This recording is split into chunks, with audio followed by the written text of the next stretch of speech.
Hello, sirs and madams. It's me, your buddy Admiral Teag. How you doing? It's good to see everybody out there. Germ, good to see you. Hello, sir. How are you? Not too bad. How you doing? You know what?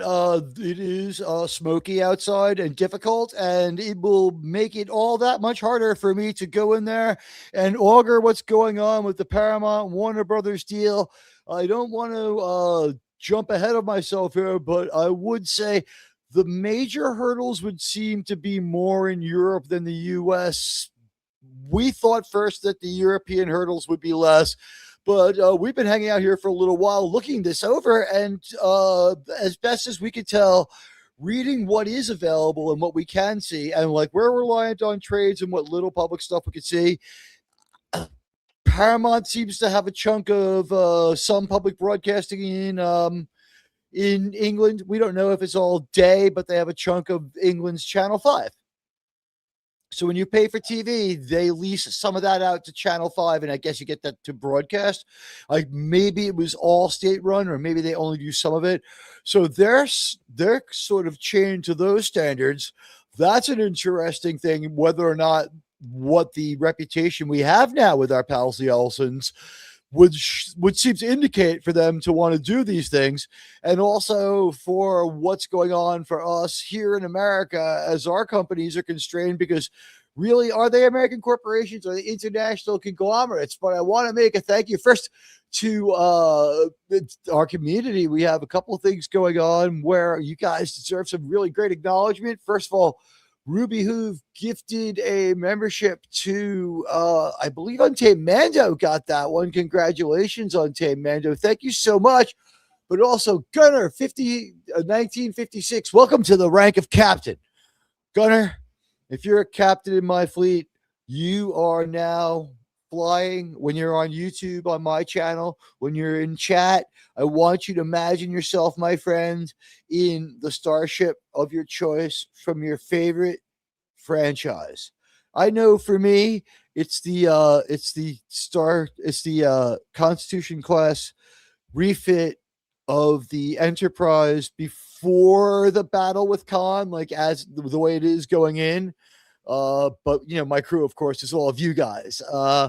That's my ship in my mind that I take when I fly around on the show, because I believe even though we would have other ships in the fleet, and some of which would still be mine, the flagship of the fleet should probably always be the Enterprise, right? When we meet for the show, we're on the Enterprise, Yeah, definitely. Always has to be the Enterprise. which is Paramount's biggest product right now, possibly blooming into the Star Trek show.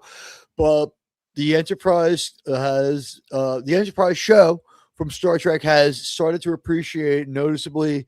That one is one of their cleanest entries into the market of new Star Trek. So before we get into dry and legalistic, let's see if we can't mix this together in a way that works.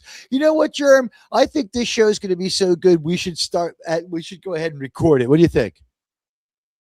Yeah, probably a good idea. Keep this one for the masses. It's good to see everybody. If you're out there and you got a membership, and thank Ruby Hoove and Gunner, welcome aboard, sir. And Germ, thanks a lot, sir, for the 99 cents. I appreciate it. Spam your emojis, guys. You got them now. They're fun. It's fun stuff. And also, if you could tweet out that we're live and watch with the browser open, whether you're coming through now or later, that and your like really helps. Sharing on YouTube helps a lot too. We have an interesting poll tonight. I was hoping some people would be able to get a chance to take it. What do you think of Mick Jagger's no politics pledge? We'll be touching on that from time to time throughout the show, just to get a read on how people feel, or if people have any feelings about it whatsoever. I don't know. Sure. What do you think of Mick Jagger's no politics pledge as we dive back into Paramount in a moment? I think he's just keeping up at least the 30-year trend. He hasn't said bull about politics since at least Live Aid. That was a fairly calm political message, wasn't it? It wasn't an endorsement of anybody. It was just like, hey, right? It's like, Yeah. maybe we should give some money to have some food, mates. Mick Jagger, not known for his political stuff. Also, like, kind of aside from the fact that he was irreverent towards society and had some views on power, we didn't see Mick Jagger spending a lot of time being overly like aggressive, like I believe this is the only way to reform Parliament. I need this MP. You know, like he's like you said, like what he had to say was stuff that like we all generally agree on. Like, what political views do we even ascribe to him? No war. War's bad, man. Love. Okay. If Not that. not gonna get a lot of fire out of me out of that one. You know, like there's a possibility that regions could be overthrown. Possible. It's People blame their worst instincts on the devil and say it's his fault. That's probably the most political thing he's ever said. Good. What do you think of that poem? I doubt the man actually knows where 10 Downing Street is. He's been there for lunch. He's OBE. Do you know that? That's Order of the British Empire. For those of you who didn't know, guys. Yeah, and exactly how lit was he when that happened?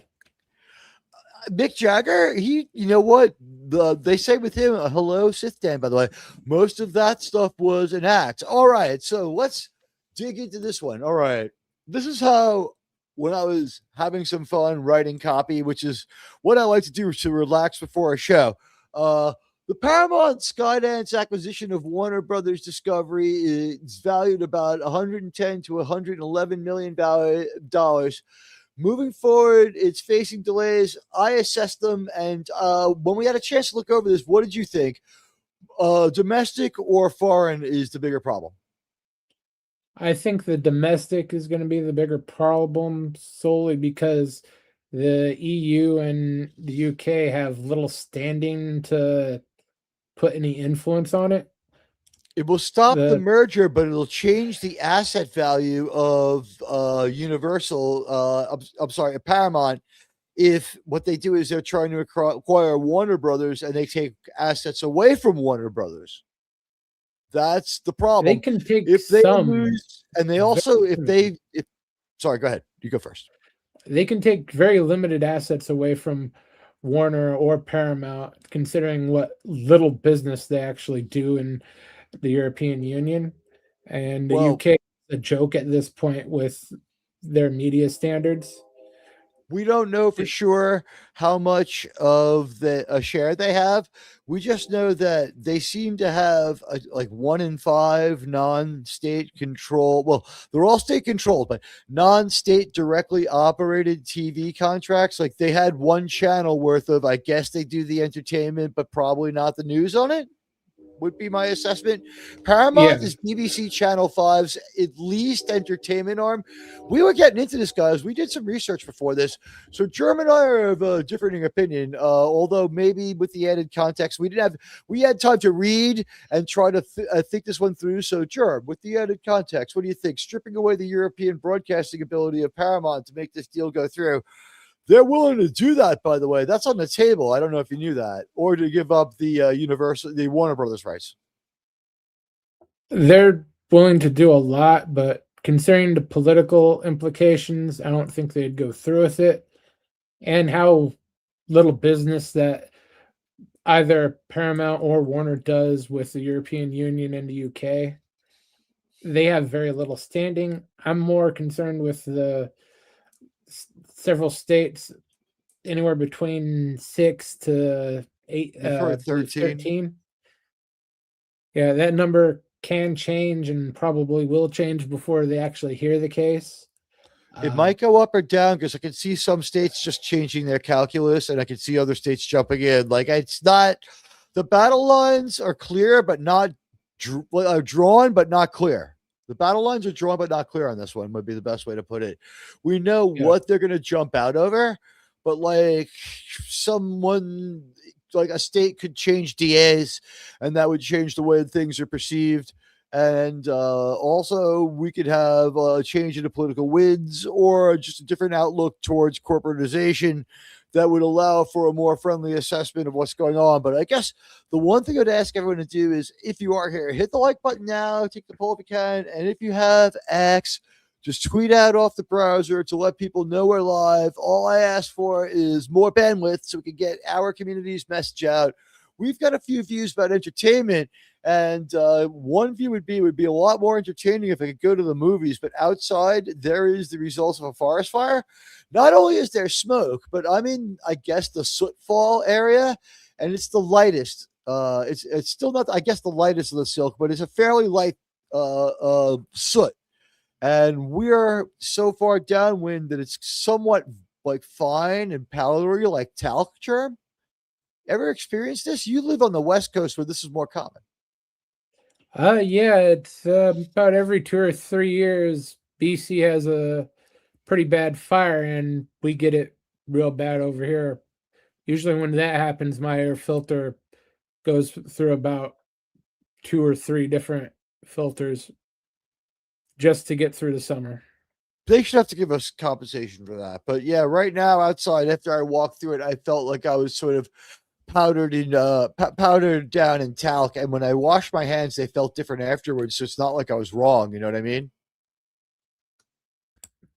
Yeah, that said, that happens like every 2 years, every 3 years down here. It happens It's every 2 real. years here now for the last 5 years, right? But really can't say anything. My state's no better at controlling the wildfires.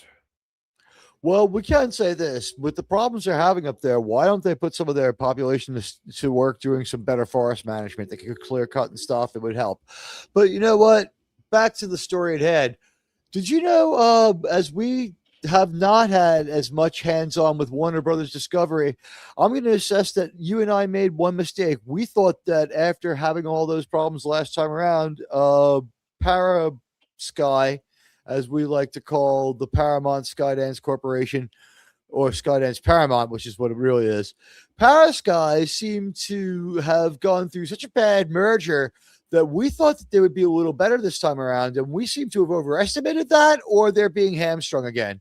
It's not the same thing as last time, because last time we thought, and we didn't have anything to go on, but we were speculating with some justification. Go back and watch the older shows. We speculated with some justification that it was possible the current administration back then was maybe looking for a quid pro quo, because the 60 Minutes thing was a thing that was adjudicated later. We all know that it's a matter of public record. That was something that happened during the delay in the sale to Paramount, who were already thought to be under control of a corporation that was thought to be Trump friendly. But the thing is, they're like Hollywood Trump friendly.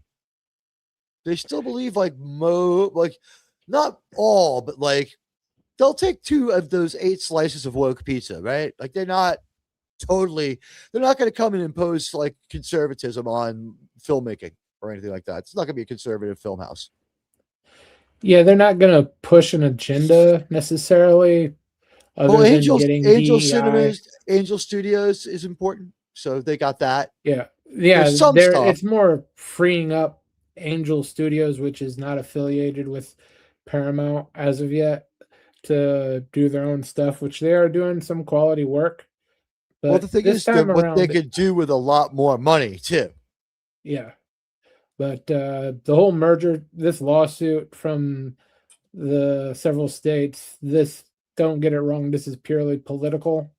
This is a bunch of AGs trying to either do favors for their state government, or they see they can actually stop this, which I don't know how they think they can.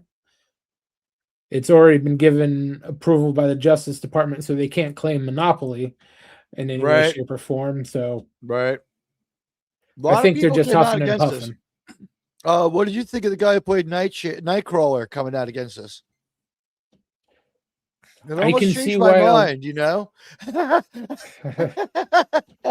I can see why a lot of I made you laugh. Ladies, sirs, and madams, mark this time code on your on the show. I made you actually laugh out loud. That's pretty good. Hi, Lombardi. Yeah, I can see why the actors would definitely not want this to happen, because it would limit their opportunities for employment. But as far as business concern goes, there's no reason to stop this. Because the consensus is, if this deal doesn't go through, within a year and a half, Warner Brothers is going through Chapter 7. At which point they would probably revert to their biggest creditor anyway, which seems to be right now. They put down a deposit on it. There was some sort of like 25 cent per share teaser fee that if the deal doesn't go down, they owe $7 billion to Warner Brothers. So that might keep them liquid for like a couple of quarters. At any rate, the deal was announced in February of 26 after Paramount outbid Netflix earlier proposal. People might have doubts about Paramount, but I don't have many about Netflix. I don't think they've made much that's good at all. They've bought things that are bad too. I don't know. Where's the good Netflix stuff? Netflix is the purely based off of sheer volume and the fact that you've had a subscription for 10 years and never bothered canceling it. There are people out there, although now that subscription has climbed to, I believe it is 200,000 Vietnamese dong a month, which is, if I have this right, it's like $30 or $35 without commercials, isn't it? It's pretty expensive now. Yeah.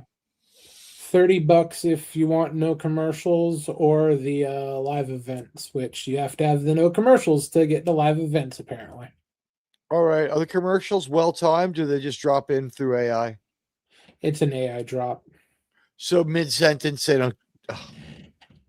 Maybe they would curate the better movies, or is it just they don't get no Fs are given? This is partly to sell commercial tier. I have no. Maybe the premiere ones get manually timed commercial drops, but from what I saw, everything was just dropped in pretty much at random.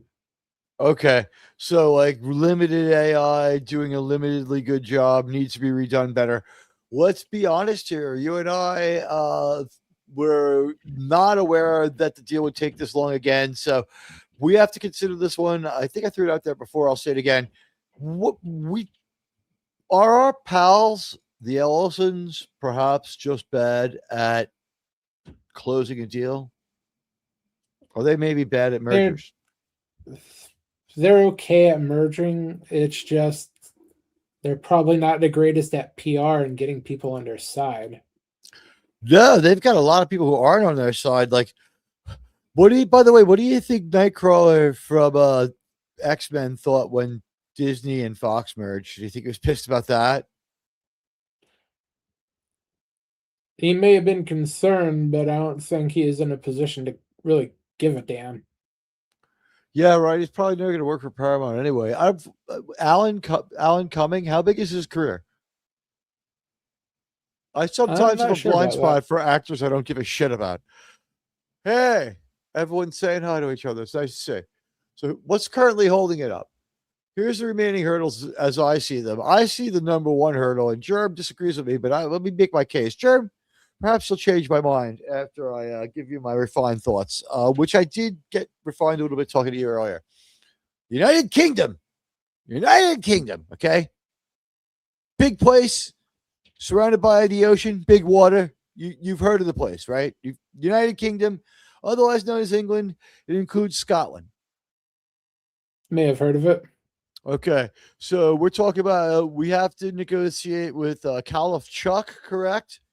His people, and I guess Forrest Whitaker for Scotland. So here's the main remaining hurdles as of July 26th in the United Kingdom. Okay, Culture Secretary Lisa Nandy announced that she's minded to intervene on public interest grounds, citing potential impacts on media, plurality, news, diversity, and views. Oh, I'm sorry. This coming from a woman whose government controls 2/3 of the media in that country and licenses out a lot of the rest. Yeah. By the way, I said that wrong. So let me correct myself. It was news diversity. It wasn't news and diversity. It was diversity of news sourcing, which is a little less disturbing. Let's be honest. Competition and Markets Authority. By the way, this involves assets like Channel 5, Paramount. CNN International is the one that's really the lodestone around everyone's neck. They're going to have to sell it. TNT Sports and the combined Paramount HBO Max presence in the UK. Go ahead. Yeah. To refine that, those channels aren't solely broadcast in the UK. They are broadcast internationally. So it'd be throughout Europe, Africa, lots of Asia, pretty much anywhere that isn't the US Canadian market. Right. And they have a lot of decent contracts too. Like they have a lot of footy, soccer contracts. I want to try to like show some respect to the international audience whose likes still count if you come through here later, or if you're domestics, we love you both. But you know, like I want to like respect them by calling it footy first, because it's not football. It would be like if I called it football, aka soccer, I might get beat up within a couple of weeks in America, right? Well, where you are, yeah, considering your neighborhood. At least I don't live in New Jersey, where that woman who went crazy on the Jersey boardwalk went and slapped that kid for wearing Trump shorts and ice sweatpants. I was surprised when that turned out to be real. I thought we were being trolled. No, I can believe that. She's not one of us. She's not from New York. She's not from America. That's a growing percentage of the population of that area. Well, she was like a redheaded white lady. She looked pretty American to me until I realized. No, she's Canadian. The thing that confused me was she assaulted the kid, and we don't condone what she did. She's an asshole. She's getting what she deserved. We'd want any president to do this. You know, if you're hitting a kid, it has to be checked out. She's where she belongs. She violated the terms of being here, so it's now an ICE matter. But I was like, you know, you look at the picture and it doesn't immediately register to you that she is she's not an American. So you're like, oh wow, what a weird Karen. That's exactly what went through my mind. And then I got the details, and I saw her husband crying, saying she was in ICE custody. And it turns out that she's Canadian, and I guess she came here because, I mean, things ain't so fantastic there either. I mean, it's mostly on fire from what I understand. And she comes here and acts like that. You know, you can go home. We don't need everybody. We don't need any of them. All right, the Canadians particularly. The rest there's a lot of good ones.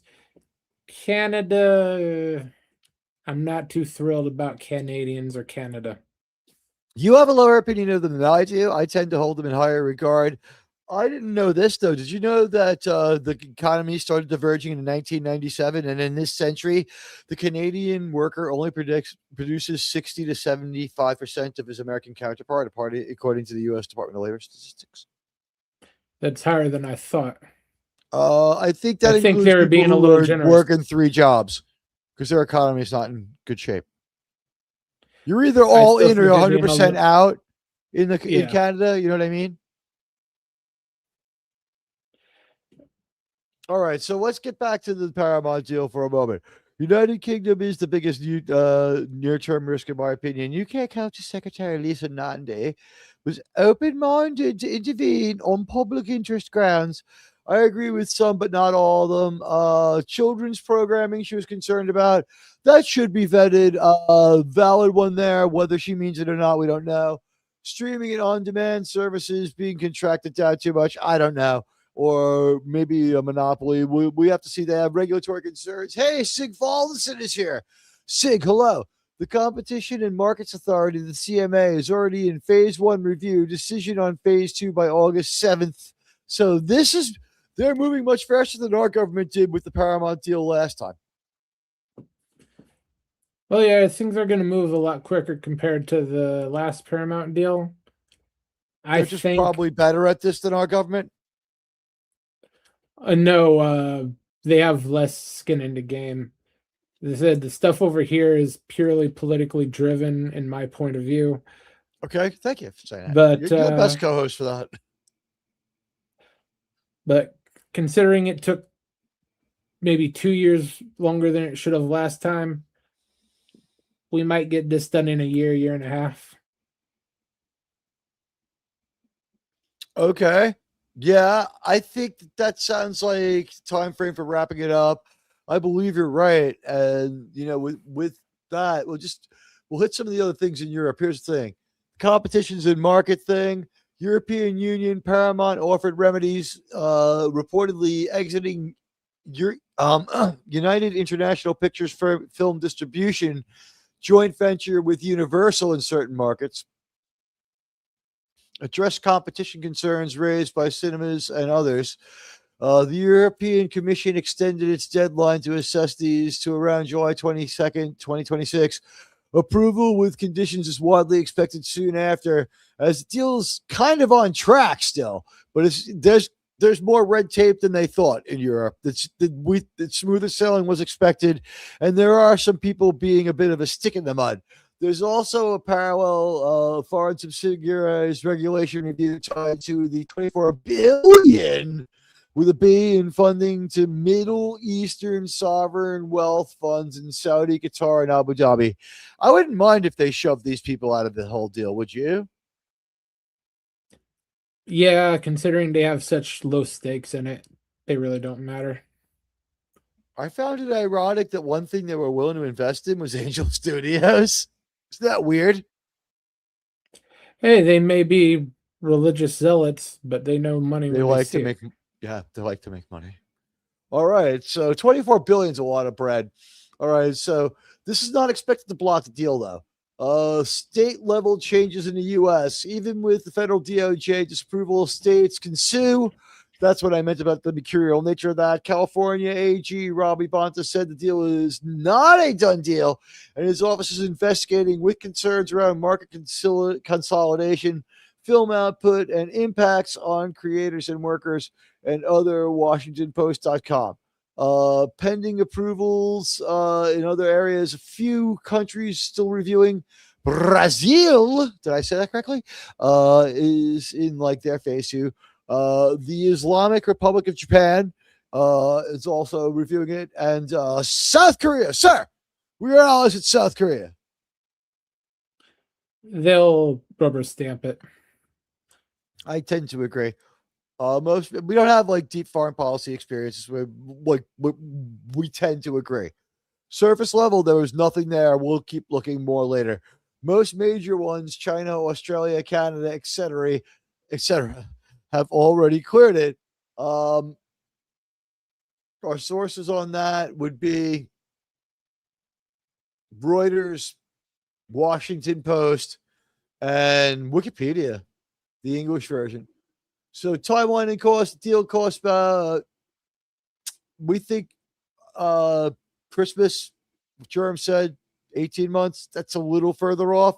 It could be done in as little as 6. They could close this Q3 2026 and have themselves operating by the beginning of next year as both companies, kind of fluidly change over everything.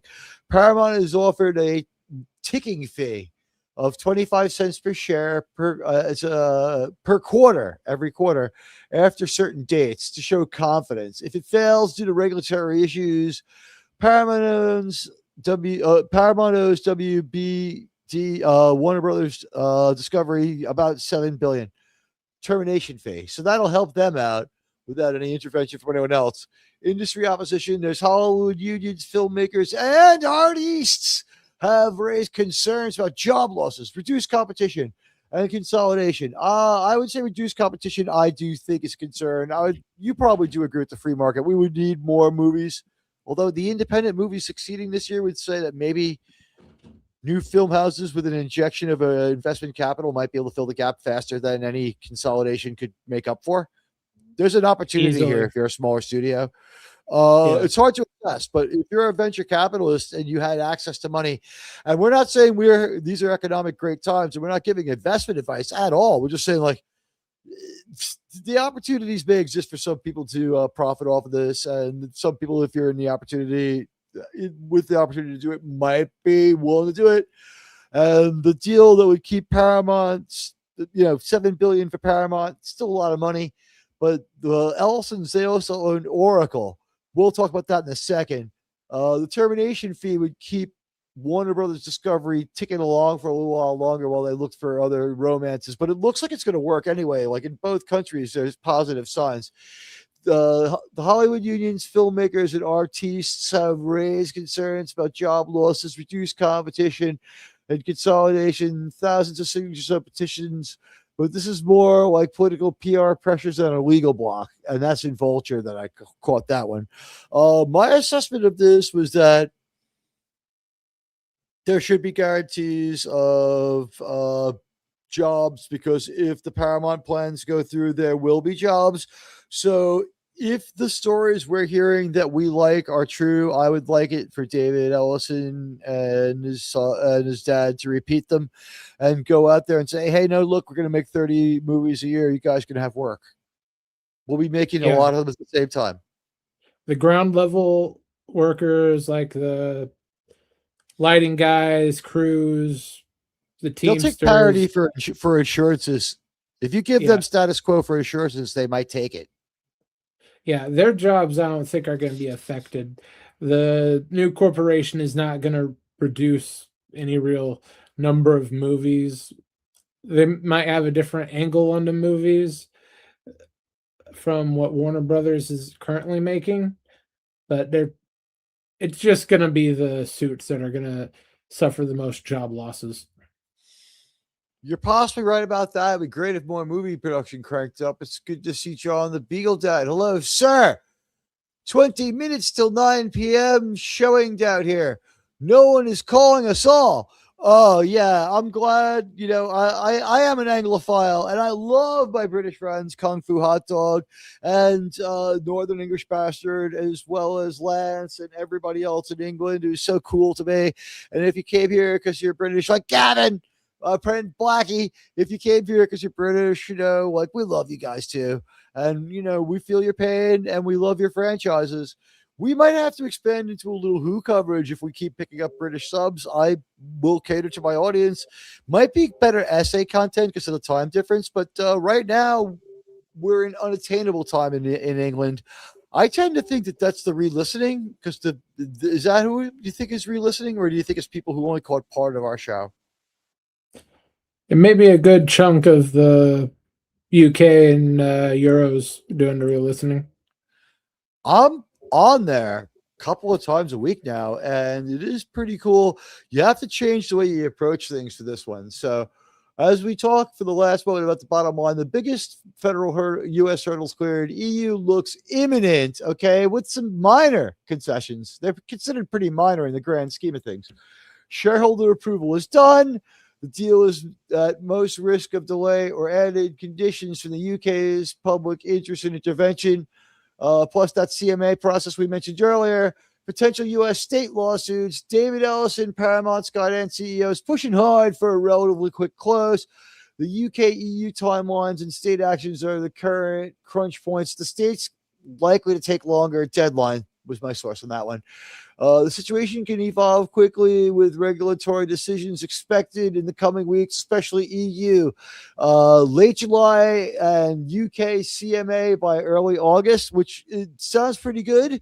For the absolute latest, you know, there's reputable outlets like Deadline, Reuters, Variety, which aren't too terrible. Like, things like this happened, you can trust them. Yeah, relatively. All right, so let's talk about the other top story. We're not going to see it.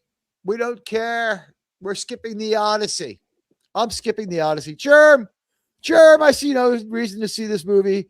Not only does it look like an uninteresting gay nightclub skit, but it's 3 hours long. This breaks the Teag principle. You know of the Teag principle, of course, right? I've heard of it. You got to start to layer on about a half a star for every 15 minutes over 2 hours and 10 minutes your movie is. Yeah, that seems fair. Or it sucks. If your 3.5 hour movie is a 3-star movie, you're a loser. Yeah. Yeah, thank you. And this would be lucky to hit a 3-star. This is already critically acclaimed. We're going to see the audience is going to have a big say. Here's the thing. You could lose your citizenship in England if you downvote this movie. You can lose a lot in England if you do something politically incorrect.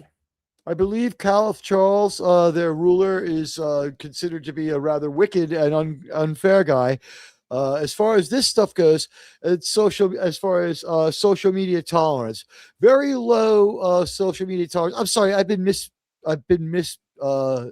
using his name. It's Sultan Charles, correct, or is it Caliph? Am I right? Which one is it, Jeremy? I like to go with Mad King Chuck. All right. So Mad King Chuck has a good ring to it. I like that one. I like Jeremy, you've been hanging out with me for a long time. That's a Teagy and level nickname. Yeah, it is pretty good. You know what?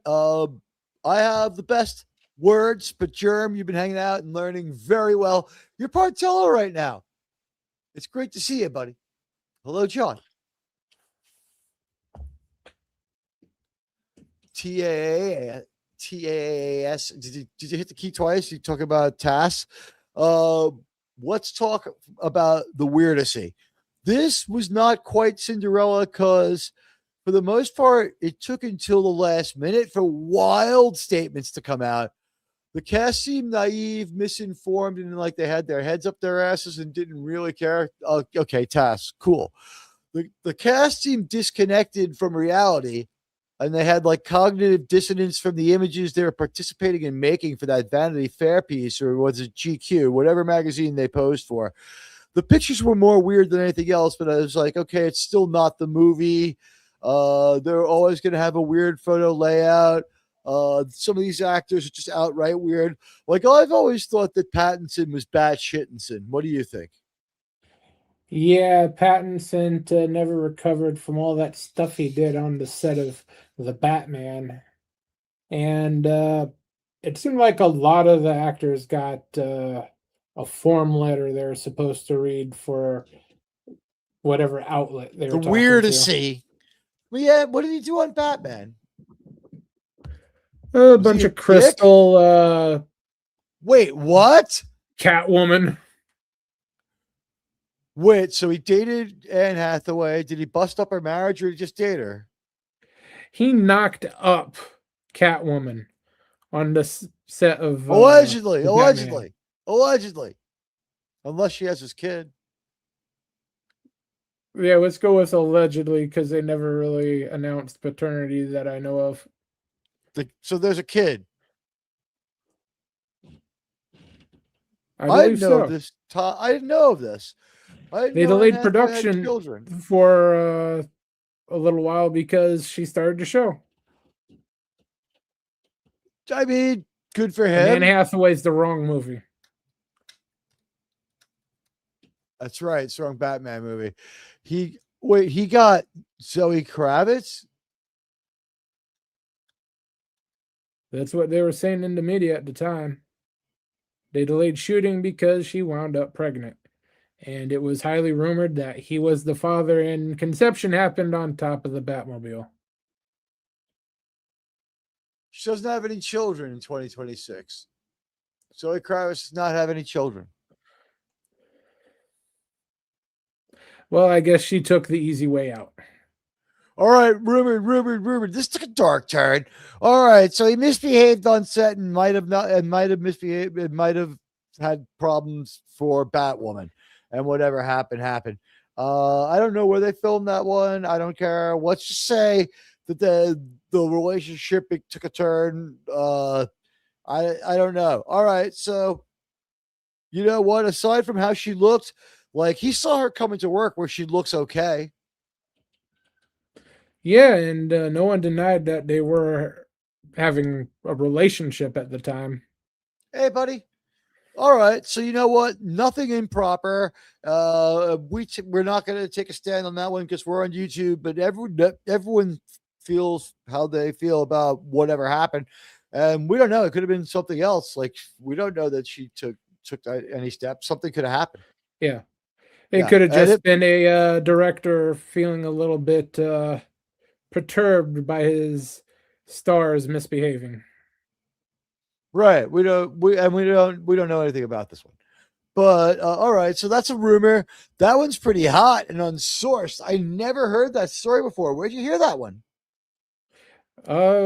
Several of the director and the several other production people were credited with the starting the rumor. All right, so yeah, deep grain of salt. We think we're saying it's a real story, as in it's a story, really. Hey, what's going on, Krimlon? Krimlon, it's good to see you, Krimlon. You know what, sir? You should watch Dutton Ranch so that you could come on here and talk about it. We could have a little bit of conversation about that because I think the Dutton Ranch ratings are probably pretty good and intensifying. I think word of mouth is going to power it forward, and that's going to be real good for Paramount. But right now, we kind of had focused on the Odyssey, and it's kind of like we don't even want to talk about it because it's like I think the weirdest, most far out and fucking awful parts of that movie that are going to take you out of the movie and suck are probably only like 8 or 9 minutes of the 3 hours. What do you think? It's possible, but considering the source material he used for this, I'm not thinking any of this is going to be accurate to the actual Odyssey. Wow. By the way, Grok says that no one thinks Robert Pattinson was romantically involved. Was part of that. Grok is unaware of it.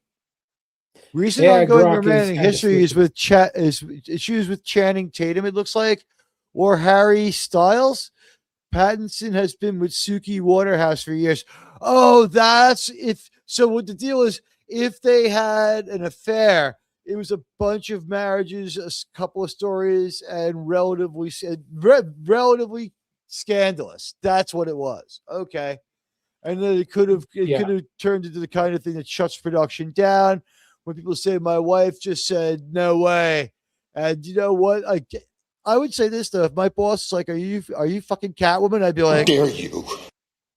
Yeah. What are you gonna do?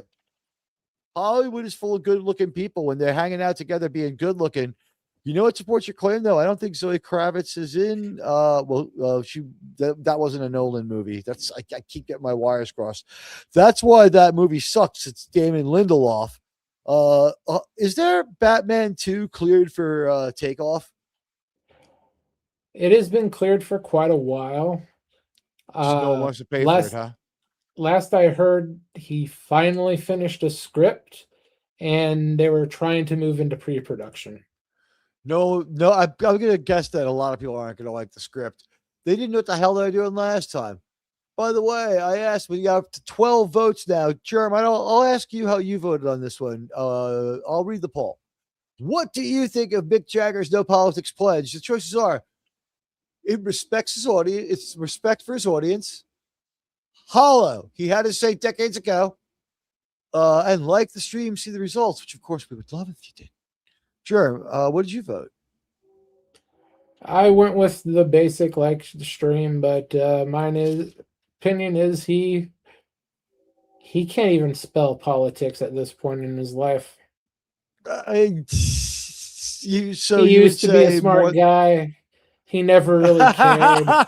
And Mick and other members of the Stones have done so much to their brains that let's just say they're lucky to have stuff firing in the right order. Rolling Stones fan lore would have it that Mick Jagger never really did a lot of drugs, and he's still pretty sharp. And when you see him in interviews, I mean, what do you think of his take? It's not my job to tell people how to vote, what to think, and who to be, and who they should, look up to as an entertainer. It's a good line, and I'm sure he believes it. And I'm sure he has no idea where 10 Downing Street is. He's been there for lunch, but we talked about this. Your opinion is that both are true. Yeah, he's been there for lunch, but no, he has no idea where it is. Exactly.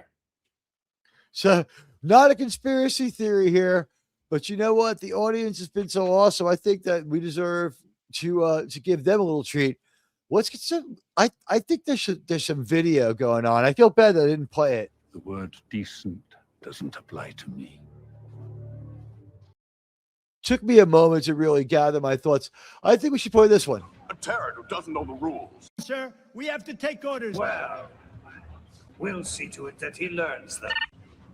What's your designation? Sir, could you give us a name? Bashir, Julian. Sir, my name is Razor. Sir! Is that a joke? Sir, would you please sign this order? No jokes. Sir! I think that, Ore Processing Chamber Oda would also be a great politician. He should run for office. Sure. He's got my vote. Hey, him and Gold Dukat could run for office together. He left this world the same way. His mirror universe shadow left the world the same way my Stretch Armstrong doll did. According to Buddy, the Batman 2 has a target release date of February 18, 2028. Okay, that is pretty far off. It could still tank out. I'd like to see them sell Damon Lindelof. If you want to direct this thing, if that's what he does, because I don't know. Or it's not Damon Lindelof. I apologize. It's Matt Reeves. It's Matt Reeves. They all work together. Lindelof, Reeves, and JJ did Lost together, and each of them has their own particular style, but all of them basically do a different version of Lost. Pretty much. They all have the same Lost problem. If you look at Matt Reeves, his Lost problem is can't write an ending. If you look at JJ, he can't write an ending. Lindelof, the only guy left. Has Lindelof ever written an ending for anything that was successful? I'm not sure. But endings seem to be a weakness of modern Hollywood. They don't know how they can start a story, but they don't know where they're going from there. You're probably right about that. I still find nothing about Patton swatting that soldier. I still find nothing probably wrong. Sir, Admiral, sir, I still find nothing wrong about Patton swatting that soldier. Better be glad that soldier wasn't deleted out right there. You know what? One or two guys were. And Patton, I think he believed, real Patton, not movie Patton. I believe the movie captured the essence of his outlook, maybe not how he felt inside, but I really believe that a man born in the 19th century felt that when he went to that field hospital, when he pulled up, he said, it's going to be real tough to see those boys who got wounded fighting for me. And if any of them cowards that I said shouldn't be in the field hospital are in there, I'm just going to lose it. And I'm going to slap them like I know I have to, just like I did during my campaign with Alexander the Great. What do you think? I think he would have had to restrain himself from putting them to the rope. Let's just say that he would have at least had them banged. But you know what? Soldiers like that. But he went in there thinking if anybody's crying or sniveling, I'm going to slap him and it'll probably work out. And to be fair, if you were born in like 1924, getting swatted on top of the helmet by the general's gloves, he didn't take his pay. He didn't throw him in the stockade. He just had him removed from the hospital, and the doctors had standing orders. If anything, if he had jumped in the face of the doctors and slapped them, he might have been less poorly regarded. He would have had problems with the medical corps and had to apologize anyway, but maybe back home, people would have felt different about him slapping a doctor for allowing a man with combat fatigue into the field hospital. But then again, you have to think about this, the move in 1943, 44, when that happened, Patton doing that back at home, people are getting notices. A lot of Americans are losing their lives. You got to figure they're like, yeah, guy didn't belong there. And so I guess my question to you is, do you think Patton went in there thinking if there's any of those yellow bells in there, I'm going to do what I have to do. I'll cure them of it, and they'll be better men for it. Like, that was his thought process, correct? Yeah, guaranteed. All right. Sig loves it. I love it. It's a great visual. Krimlon loves it. Ooh, yeah. We're not going to highlight that next one, but yeah, exactly. I was surprised the Paramount sale is again taking so long. They're slow at mergers. They're not great with mergers. I don't know what else to say about it. I would hope that they could get it together. The Weirdessy, it's not even demanding me to talk about it. It's so uncommanding that we're now going to force ourselves to spend about a good 10 minutes talking about the Weirdessy. All right, so this one's going to be difficult, but please, and you've been so amazing with this one. We play with YouTube euphemisms here, so we stay out of trouble. Like we like playing by the rules to a certain degree because it presents us with a challenge. It's Admiral Teags YouTube euphemisms, and you get to help me write them. Like for instance, Germ, how freeing was the term guardian? Reviewing 1923. It solved a lot of problems. That was one of our best YouTube euphemisms. Do you think we should change one of the levels of membership to Trek Guardian? Yeah, that could work. Maybe we'll add a Trek Guardian level. I want to thank everybody who is part of my community. We'll have the member stream for this month. We had June's like on the 1st, I think. So this month we're still due one. We'll get one in there though. If it happened to be August 1st, we'll still be doing them every 30 days. Like we have never missed one. Yeah, I'm thinking we should do that that like the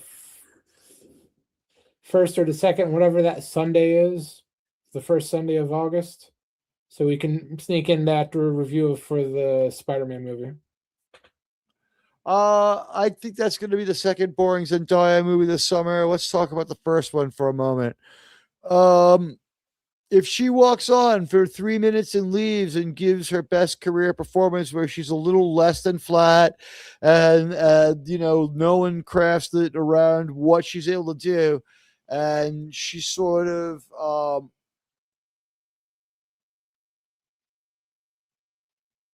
you know what, they probably won't know, so we'll just go with that. Don't worry about it, things happen. Germ and I just we're happy to be here and hanging out with you. So, you know what? Thursday, our time to talk about this one, the Weirdessy. First of all,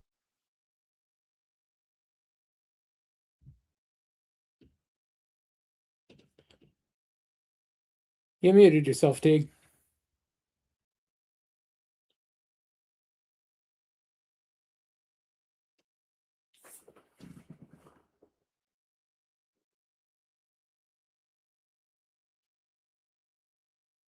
Sir, steam is better. Sir, honestly, the dogs are better. Sir, I have the man. Sir.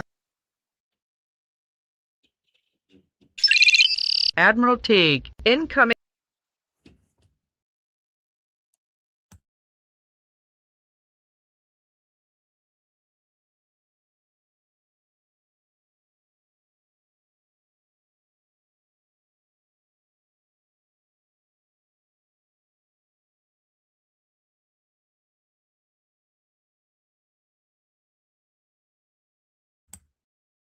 Teague, check your volume.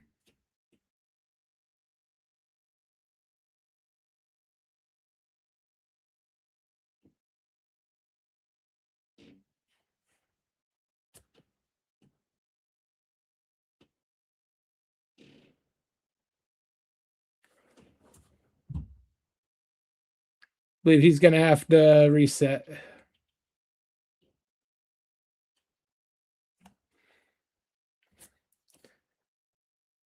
While he does that, thank you, JT, for the $5. Damn it, Admiral, just give me 400,000 gallons of gasoline and I'll put you inside Germany in 2 days. Thank you for the $5, JT.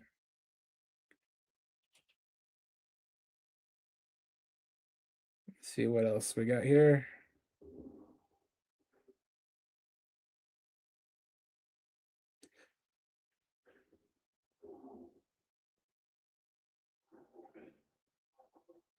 Yeah, keep saying I won't change his mutant.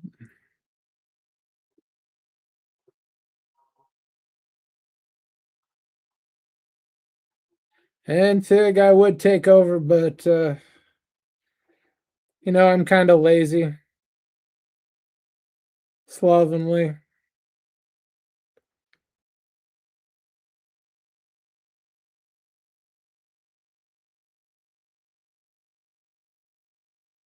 And Teag, I would pledge it to Eldritch God, but I'm already pledged to Grandfather Nurgle, so it's a little bit of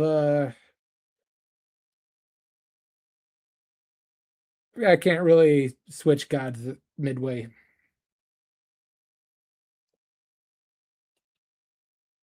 Oh, Grand Admiral Germ, thanks for the promotion, JT.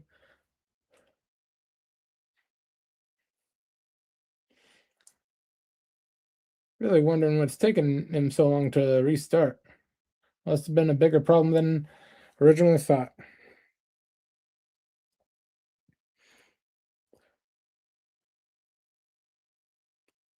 But as far as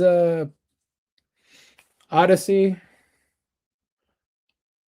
this is not be hasty with our predictions.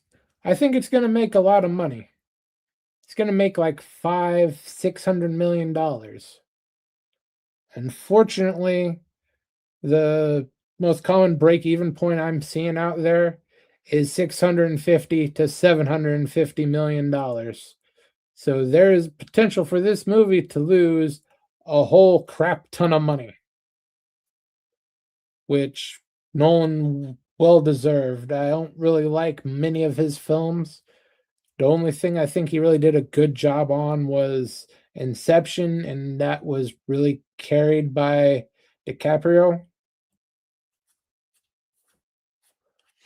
But yeah, we can be looking at one huge disaster for Nolan with the Odyssey, even if he makes $300-400 million on this movie. It could be a disaster. But the only other movie I'm looking forward to this month really is Spider-Man. It looks to be a lot better than any of the other MCU stuff they have coming out. Spider-Man usually is being connected to Sony. And yeah, it should be okay. Tom Holland is actually good at his job, which makes you wonder why he actually agreed to be in the Odyssey. But right now he's just stacking up money because Zendaya may not want kids now, but he sees that whole due by date on her changing her mind, and he's, I think, stacking cash. He's been stacking cash since he met her.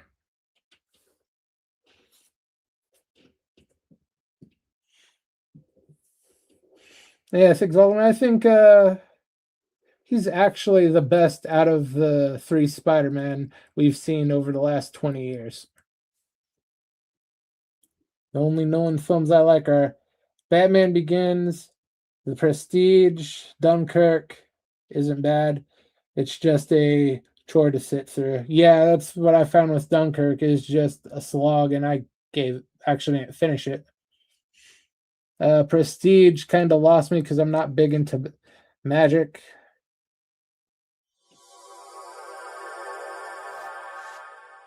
Hey, welcome back, Admiral. I think I have to accept that once the first fix doesn't work, I have to totally restart the computer. Sometimes in New York, I think we have the amount of internet upload I get, and that's what freezes me. Because I bought the extended package, and they're still, and believe me, I want to extend my package like up the shaft of the person who sold me this internet package, and also like thank our friends at StreamYards for the most difficult experience in the world. It'll take a while to analyze what went wrong, but thanks for hanging out, guys. I was thanking JT when I glitched out, as far as I remember.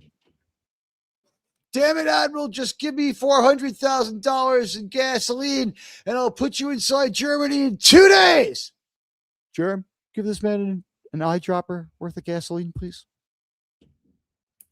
It may be a thermos. We might be able to fill a thermos. JT, sir, you had to wait a while for your appreciation on this one. I'm very sorry. I'm very sorry, sir. You know what? Sometimes it can't be helped. I was called away on urgent business. You know what? Really, I guess I'll just drop it. I'm going to break some news right now. The real reason that I was gone was I had to talk to Mitch. We had a problem, so it's time to bring out Sydney Sweeney. I got a phone call from Mitch McConnell, and I only had a few minutes to talk to him. He wanted, you know what sucks is we were live when he called. He didn't know that. He's but getting ready to like play guitar for William Shatner. He says he's going to be backing him up playing rhythm. But I had to get back on the air with you. But Mitch McConnell says he's doing fine. Yeah. I didn't realize they got cell phone reception in hell.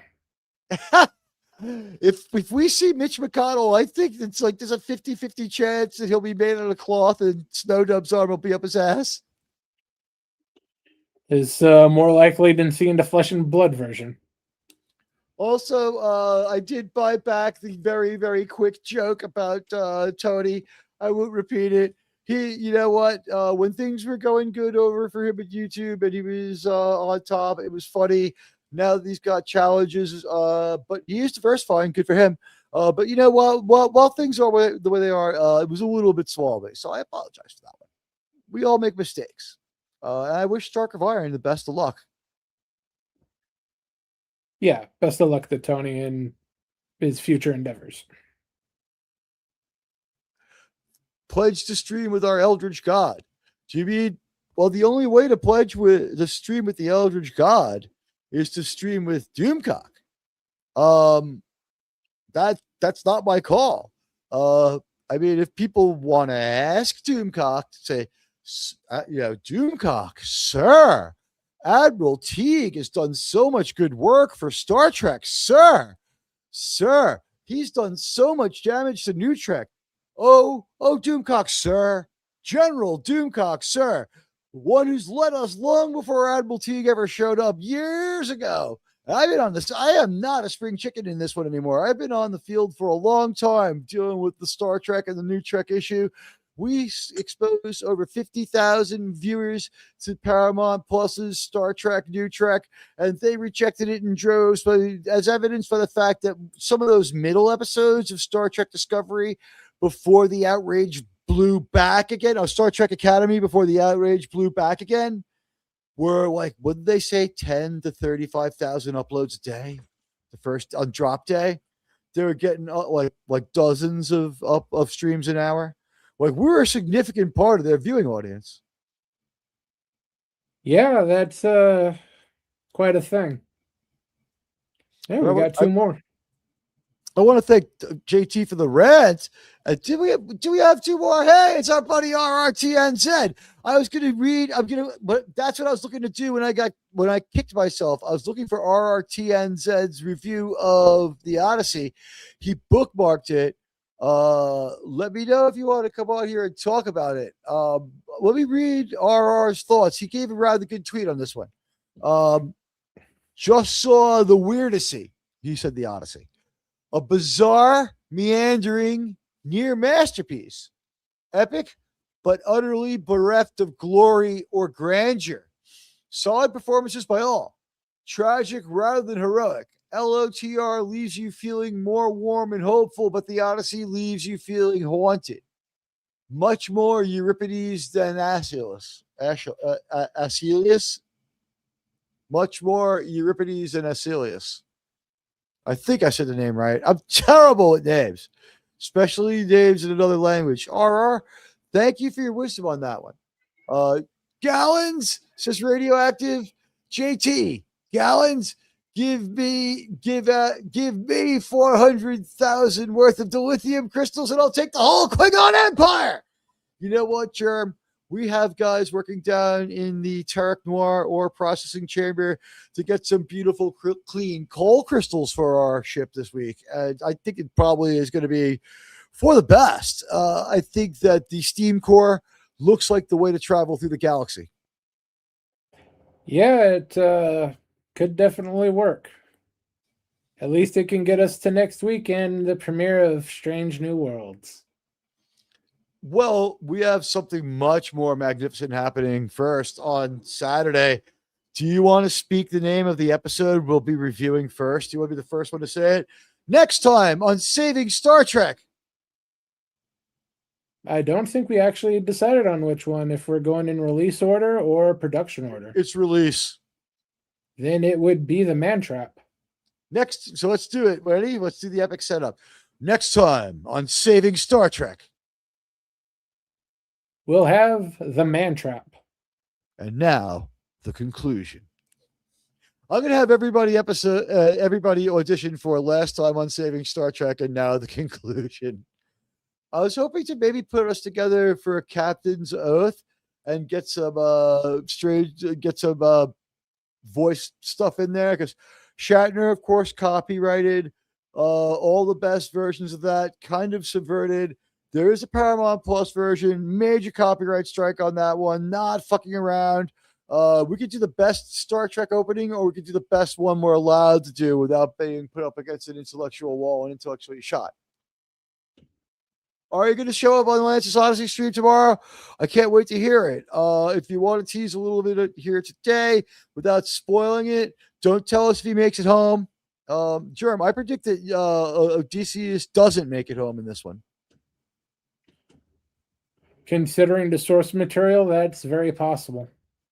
By the way, he's working with the other Catwoman now. Do you think that Robert Pattinson will get Anne Hathaway pregnant? I think Anne Hathaway has better standards than to mess around with Robert Pattinson. I don't know. I think if he has a lump of sugar, he could just give it to her and she'd be like, "Wah!" and eat that shit right up. I mean, I think we throw a saddle on Anne Hathaway's back. She could win the 5th at Belmont. What do you think? Horse, very equestrian figure. Yeah, she is kind of tiny. I'm just saying she's kind of horse-faced. I didn't know she was short. I was just saying that for Catwoman, not short, thin. She really weighs paper wafer. She's thin. always been pretty wafy with big boobs. We like that. She had the body to be the Catwoman. I don't know if she had the face. Definitely did not have the face. RR wants a link. Jerm, you did such a great job of reading the super chats, reading the chats. Could you read another way? Did I read all the existing super chats? Am I caught up? Yeah, we're all caught up on the super chats. Thank you, Radioactive, for the 5 Greenlandian greenbacks. This search to get a link to RRTNZ brought to you by Radioactive. All right, I have copied the link.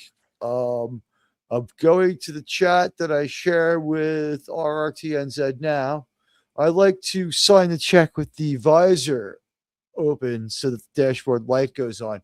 RR is going to come on here and give us a few minutes firsthand about the Odyssey. We already got his thoughts there in a more sweeping mention. I'll reread his tweet while I wait for him. I just saw the Odyssey, a bizarre, meandering, near masterpiece. Epic but utterly bereft of glory and grandeur. Solid performances by all. Tragic rather than heroic. Lord of the Rings leaves you feeling warm and hopeful, but the Odyssey leaves you feeling haunted. Much more Euripides than Aeschylus. Much more Euripides than Aeschylus. I don't know how to say that name. Jerem, how do you fucking say it? You got close enough. That was the nation of Greece boycotting this? Last time I heard, there wasn't a single screening scheduled. Really? Now, does Nolan realize that Greece is the word? It's got move, it's got style, it's got feeling? I'm sure he doesn't even know what Greece is. That's kind of the problem with him. Although, when we saw this looked like a gay nightclub production of Grease, the trailer. But the thing is, in his longest trailer, we don't see shit. The stuff he chooses to show us is really brief. But here, as we get over the southern hemisphere and a line over New Zealand, let's bring him right to our bridge. He's our buddy. Hi. Hey, greetings. How are you? Good. We're good. We're so glad you're able to join us and give us and our audience a first-hand account of the Odyssey. Your tweet was intriguing. It would seem to say that, like, if this movie was about 30, 40 minutes shorter, go see it. You didn't say go see it. You didn't condemn it, though. You're like, near masterpiece says a lot. Expand on your tweet. I feel like I should be like starting with the beginning of "Oh Brother, We're Out Thou." You know, sing to me of the man of twists and turns, driven time and again off course. Once he had plundered the hollow hearts of Troy. Anyway, but so yeah, I went to see it yesterday, kind of with very with no expectations really. I mean, a lot of people we know have declared a very negative impression of the film. Some people are keeping an open mind. The critics are going nuts. So it's all over the place. I mean, Critics I think the box absolutely giddy. Yeah, and I can see why. I don't want to use the word deconstruction because it's so overused. I come up with another metaphor. Like the metaphor is this. So I don't know how conversant our audience are with the world of art, but imagine in the Louvre in Paris, there is a massive painting which is called "Liberty Leading the People," and it's of this French woman, naked from the waist up, carrying the tricolore, the French banner, leading the people against a fight against tyranny. It's a massive painting. It's in John Wick 4, but it's just enormous, right? And it is. You look at it. Yeah, it is inspiring, right? The walls behind it are red. It's you look at it and it's like, wow, okay, this captures. That is the sense of epic, right? Now, that would be Lord of the Rings, right? You go see it, you come away feeling uplifted. You've seen something mighty. I mean, even biographic epics like Lawrence of Arabia, you come away with this sense of seeing something so much larger than yourself. You come away with that sort of ooh feeling, even though it's a tragic story, right? The Odyssey is different. If I was going to use an art metaphor, I would use. Familiar with Picasso's Guernica? Yes.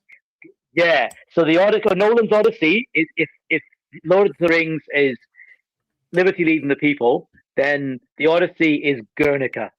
It's it's destruction. It's gritty. I would say in the Odyssey there are not action scenes per se. There are scenes of slaughter, right? There are plenty of fight scenes in it, but they are not battles as you would see them in most epic films. I mean, Troy is nothing like the movie Troy. Wait, when you say there are battles, they're not like breakdancing battles, because this movie was really looking weird. No, Travis Scott. I don't want to spoil it for people. I mean, the story's only been out 3,000 years. So, save this fucking thing, honestly. If they had gone that far, I don't know. I think it's worth seeing to make your own opinions about. But you could wait for streaming. I mean, 3 hours. All right. Yeah. Well, it was too long. Is this a theater-worthy movie, in your opinion? Yeah, I would say so. I mean, the sound and vision were good in the cinema I was in. Nothing special, but decent. So nothing special. So you're saying go see it in a regular theater. You don't need IMAX. Yeah, it's not one of Nolan's IMAX masterpieces. No, I saw The Dark Knight in IMAX, and the sequence at the end where he uses the impossible sonar technology looks incredible on IMAX. Like that sequence looks amazing. I haven't seen any other Nolan films in IMAX. This one, I don't think so. But I think it is a cinema experience because it makes you put your phone down. I mean, I had this response to one of my tweets. Oh, how come Helen killed Agamemnon? It's like, clearly you're on your phone during the film. You're not paying attention. Because I mean, he fucked with his phone. He fucked with her phone. Well, she didn't. Yeah, Helen didn't. I mean, obviously, Lupita Nyong'o plays two win characters in the film, right? So the guy wasn't paying attention and thought that Helen killed Agamemnon, which is not correct. But anyway, you got to see in the cinema to put Admiral your phone Teag, down. incoming super chat.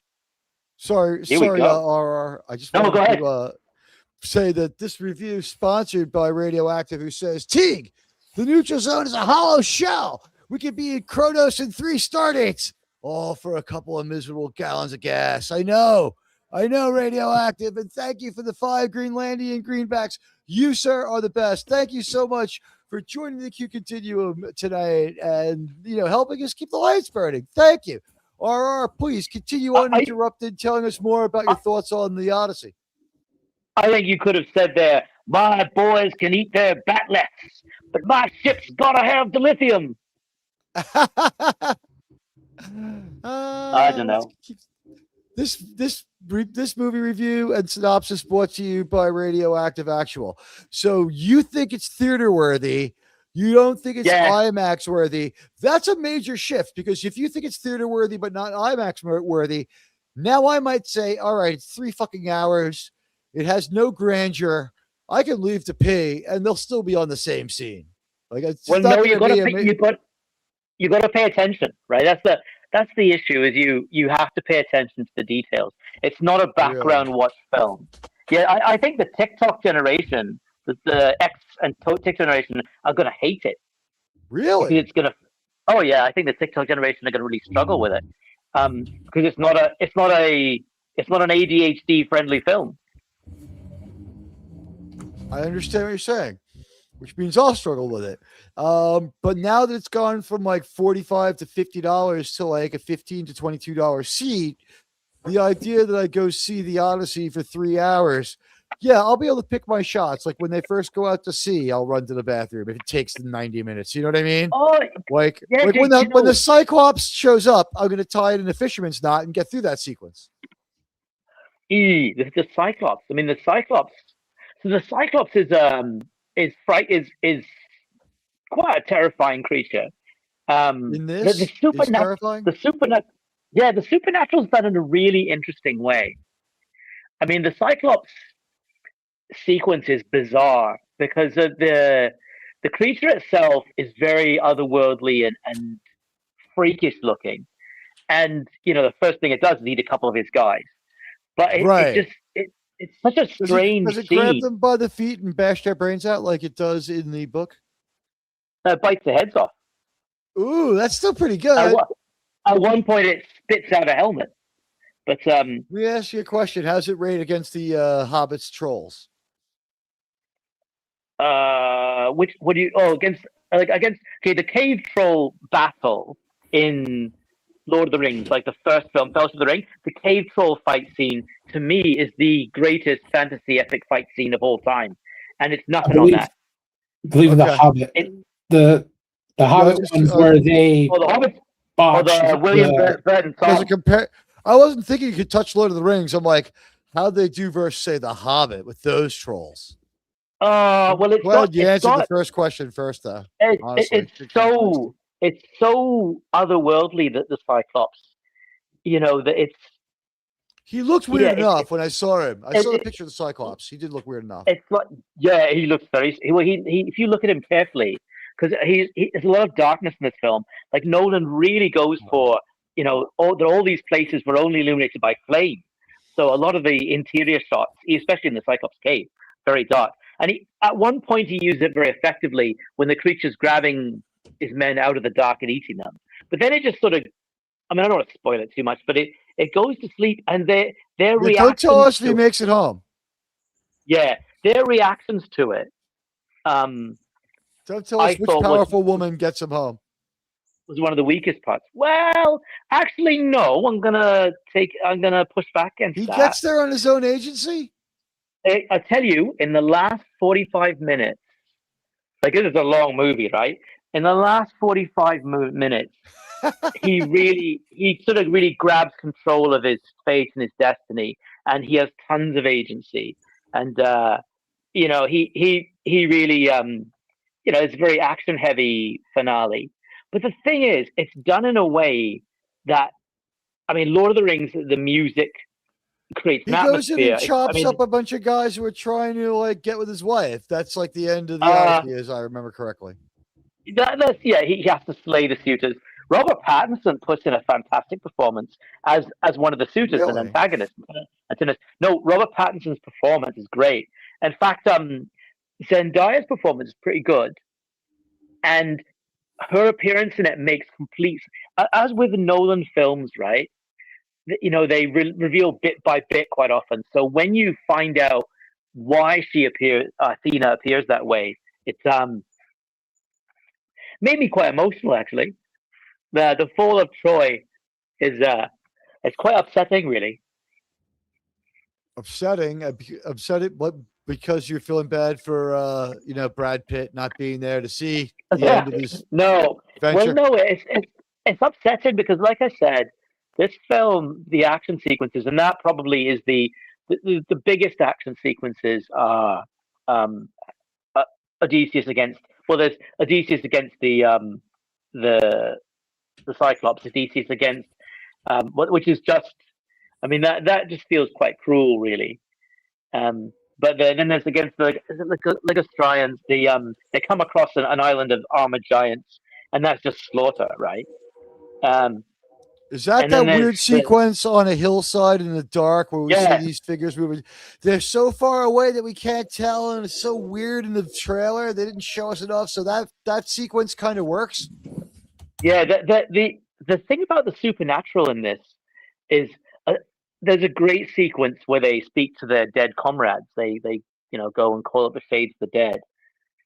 Catch James Remar in a small cameo. I heard the voice and I thought, who's that? And it's James Remar as Tiresias, the blind prophet. And I'll tell you, while we're touching on these things, I'm going to go in a bit random. So the big action sequence at the end is Odysseus against suitors, but there's also the sack of Troy, and it's it's disturbing. And you can see that even Odysseus, no dialogue, but it's just slaughter, right? And that's the thing. There's fighting between some of the Trojan soldiers and the Greek invaders, but it's really, there's no glory in it. It's not a conquest. It's just a massacre. It's Milai, right? So okay, wow, that's a metaphor you'll get. Yeah, but although it's not shown, but it's implied. Like some of it's shown, a lot of it's implied, and that makes it worse. It's Milai is just in the broad sense, soldiers going after civilians. In the more specific sense, it would be soldiers off mission getting more and more frustrated, confused, and angry, taking it out on the civilians was the way. Yeah, exactly. You know what? That I just thought of that metaphor now, but it's even more appropriate because the Greeks are camped outside like 10 years, right? They can't breach the walls. So yeah, it's rage and frustration and built up, and it explodes. And it's done at night. It's done at night, and so you're saying that's worthy too, huh? Well, that bit I think is definitely worthy of the big screen. When you see Troy burning, right? It's maybe I've got a very, very soft heart. I don't know, but I found that scene quite disturbing. And well, you said the movie had no grandeur. That to me sounds like it could be grand, have some grandiosity to it. Grandeur is a spectacle to me. I mean, a spectacle that makes you go, "Oh," like even. How is this? They managed to make a burning city unspectacular. Well, they make it. The overall sense of this film is a sense of loss and dread. Like Oppenheimer has glimmers of hope in it, right? Oppenheimer is I think Oppenheimer is the better film. I mean, people are going that this is Nolan's best film. I disagree. I think Oppenheimer's better because the characters are given a lot more to do, and there's a lot more to them, and they're more complicated. Odysseus himself, to me, has always been this larger-than-life character, a man who survives because of his intellect and his wits, as well as his courage, right? But Matt Damon's Odysseus is not so much these things. Those things are very much diminished about him. He's not. I mean, he makes a couple of stupid decisions as well. I like the CSC scene. No. The CSC scene. There's some very heavy-handed feminism in the CSC scene, but I like the way that they did the transformation to pigs. I thought that was interesting. I'm sorry, but JT got me here. He calling her Helen of Detroit is pretty funny. That is really interesting, JT. Let's talk about that. Everyone wants to know. All right, so I tell you, Tell us about Helen of Troy and chlamydia, as played by Helen of Troy, as played by Lupita Nyong'o. I'll tell you about Elliot Page as well, because I think that's worth discussing the two. So I'll tell you a little bit about Lupita Nyong'o in the film. So her performance is pretty decent. I mean, people are making memes of like when the scene they're memeing is when she's sort of leaping to stab someone. You know, her eyes are really wide and her mouth's open, and that's Clytemnestra killing Agamemnon, right? So she plays Clytemnestra and Helen, who are twin sisters, which is an odd choice. I thought a very odd choice, but oh well. She's introduced Helen as Menelaus' wife after the war, when Telemachus visits Menelaus. It's John Bern. It's John Bernthal doing the Punisher, but if the Punisher was rated G. You know, I'm always expecting him to say something like, "You go do it right," and "Let me tell you something," you know, but he doesn't do that. It's bizarre. It's really strange seeing Bernthal like that.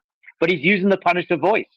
So anyway, so he introduces Telemachus to Helen, and Helen is just sort of there, and she's serviceable. So the thing about Helen's performance is this: having Lupita Nyong'o in that particular role, to me, didn't do anything within the film itself to make it better or worse. So they could have used any decent actress, right? It didn't really matter. It mattered in the meta sense of the film. Outside of the film, it mattered in the controversy it caused.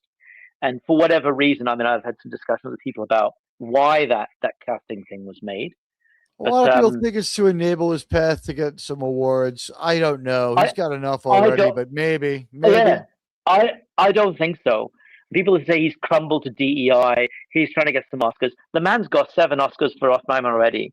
I don't think Christopher Nolan cares that much. I think he believes the stuff. Yeah, I think he wants to do something. He really wanted to strip away the mysticism and sense of mystery about this story. He wanted to strip it right back, and he thought to himself, "Well, I'm going to cast someone who's going to be different as Helen. I want Helen to stand out, being different, you know. So I'm not going to go the traditional route." I think he would have done it all his own and not even considered what Hollywood or anyone else thought. I think it's an odd Christopher Nolan thing, and I would love to hear his thought process on that casting. But yeah, so to me, it's unnecessary. I mean, he could have cast somebody, someone, you know, who would look more traditional for the role. Let's say the Greek actress of some kind, like Gal Gadot could have been Helen of Troy, right? But I mean, she's not a very good actress. But yeah, I guess Sweeney. No, because she's not a good enough actress for it either. You need someone who's a decent actress, and Lupita Nyong'o's not bad. They got it right in Troy. I think everyone loved that Helen of Troy. Yeah, Diane Kruger. We wish we had seen more of her, so to speak, in that movie. She looked fantastic. And that was a more conventional telling of part of the story. I'm going to say I don't think this is going to make a good 1-2 punch with Troy, is it? Well, far out. I mean, imagine the film festival. They're such different films. Before you leave, you have to tell us about the most controversial casting decision, the one that everyone talks about the most. Zendaya. All right. And Paige. Zendaya. Let's talk about Zendaya and Paige. Let's start with Zendaya because you could probably do that one quick and then give whatever time left to Paige. She's a decent enough actress. And the role she appears in, like, I don't want to give it away because there's a bit of a twist to it, right? But, you know, she manifests as she's a manifestation of Athena. And you're never really sure whether she's actually physically there or not, because only Odysseus can see her. But then later in the film, you find out why that is. And that adds a little bit of complexity to it. So the character's well conceived. Zendaya's performance is okay. It's neither here nor there. I mean, I think she's in it because she's a decent actress and she's a big name. And Does she it brings do any like particular physical acting where she dances or anything that makes this a role that someone? So it doesn't even play to her skill set.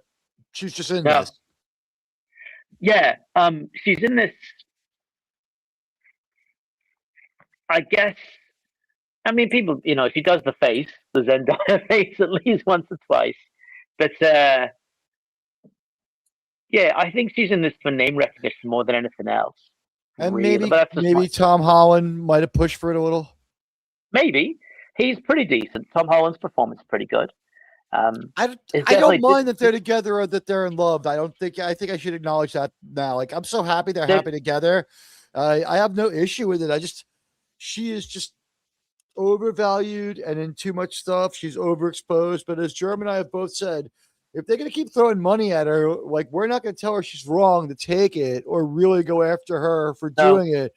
But we will call it out. It's like bizarre casting. However, with you classifying it as a dream and saying that it's all happening in his own mind, but from what you're saying, to me, well conceived says, like, she has an otherworldly quality that lends itself to someone as out of it as Zendaya. Well, when you see the film, I don't want to spoil it because it's quite a good little twist, right?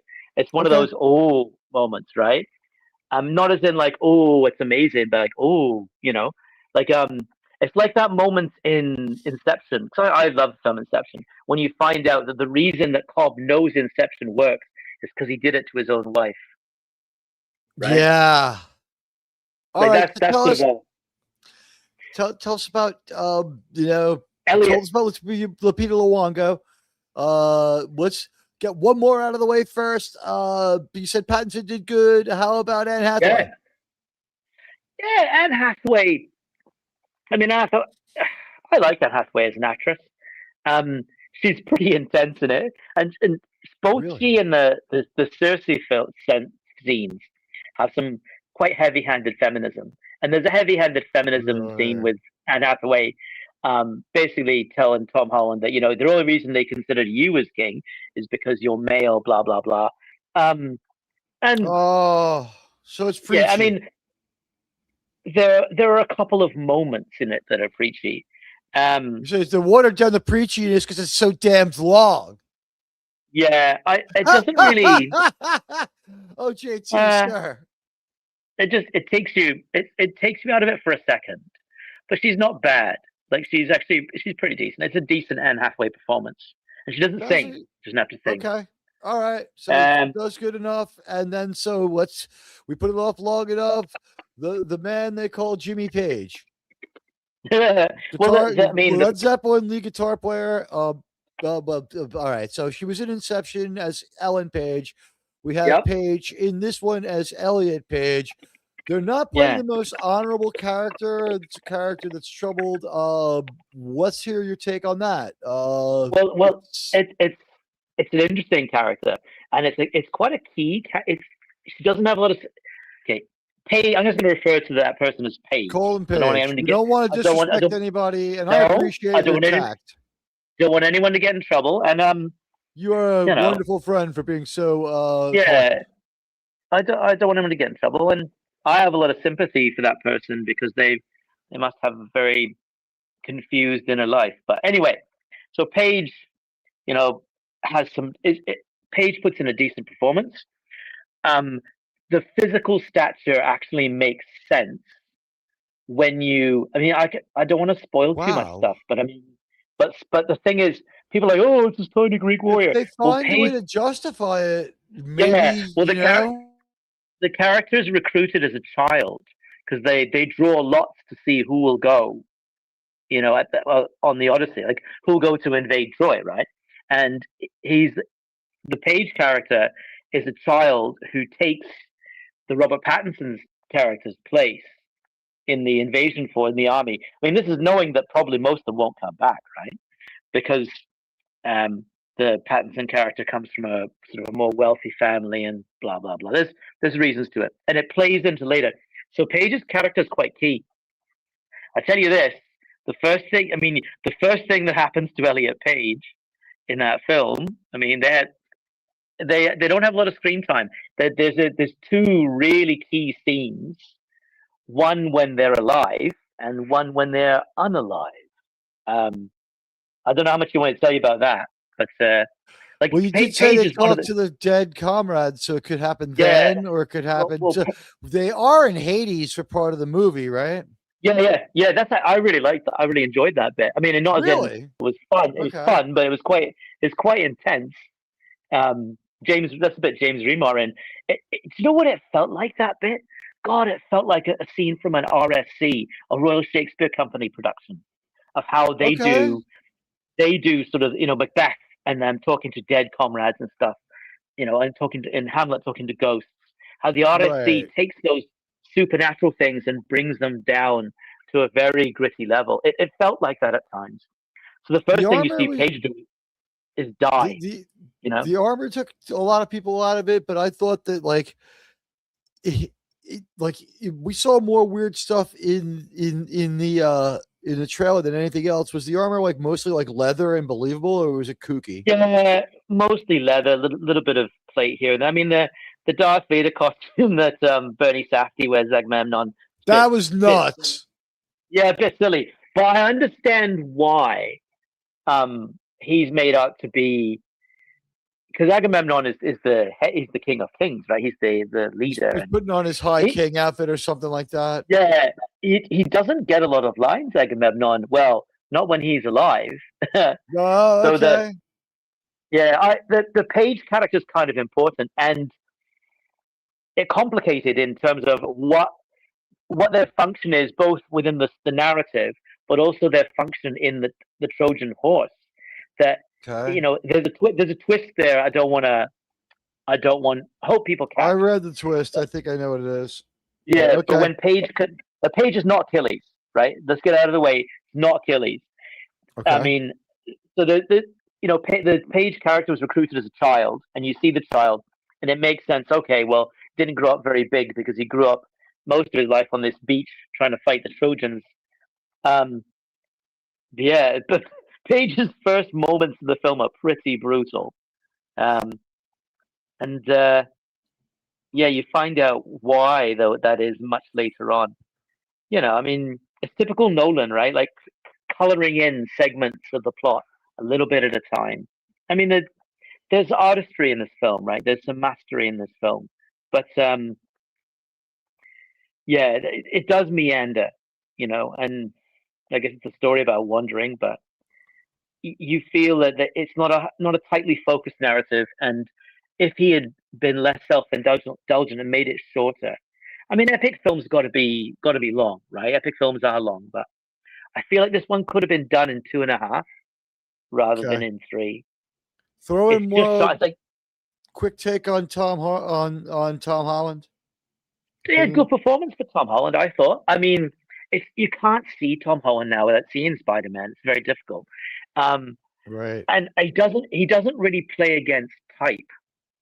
Like he's not quite a Peter Parker character, but he's not a strong leader. He's not, he's got some noble intentions and he wants to do the right thing, but he hasn't got the skills or the stature or anything to make it happen. Gosh, you've seen Sons of Anarchy, right?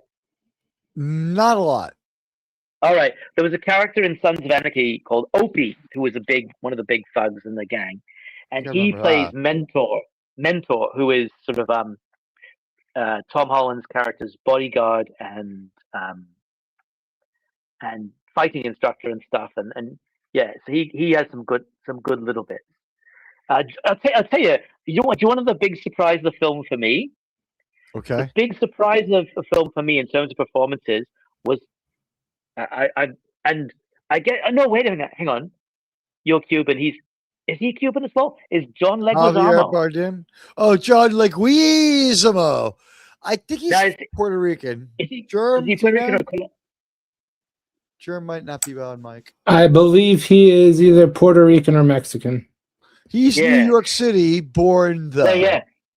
But he plays Eumaeus, who's the half-blind servant of. I thought he would be playing Homer.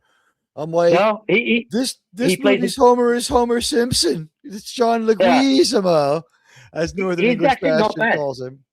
He's Okay. not bad. Wow. He's quite a sympathetic character and a loyal character, and he's one of the few characters in the film who you sort of warm to a little bit because he's quite a noble character. And John the suit is Leguizamo, you give him a script and shut him up, and he can do his job. yeah, All yeah. right. Wow. Shocking. Any other She was really crazy. Samantha Morton's great as Circe, although like I said, feminism that seems pretty heavy-handed, but she does the Circe character really well. Charlize Theron puts in a pretty decent performance as Callisto, although it's Calypso. Calypso. It's a strange role. Doesn't make a lot of sense, really, her sort of role. But Okay. any other aspects of the film you're interested in? I'll just ask you a few questions, and you could give me the direct answer. Shocking cameo? Anyone? Christian Bale walk in on something into a scene or something? Don't know. There's a James Remar cameo, which is yes. quite weird. Quite weird as Tiresias, but trying to think of any other big cameos. What's the after credit sequence? Does he meet? Does he meet himself from the MCU? No, there isn't one. No, Captain America doesn't come Thank in. God. And Yeah. Yeah.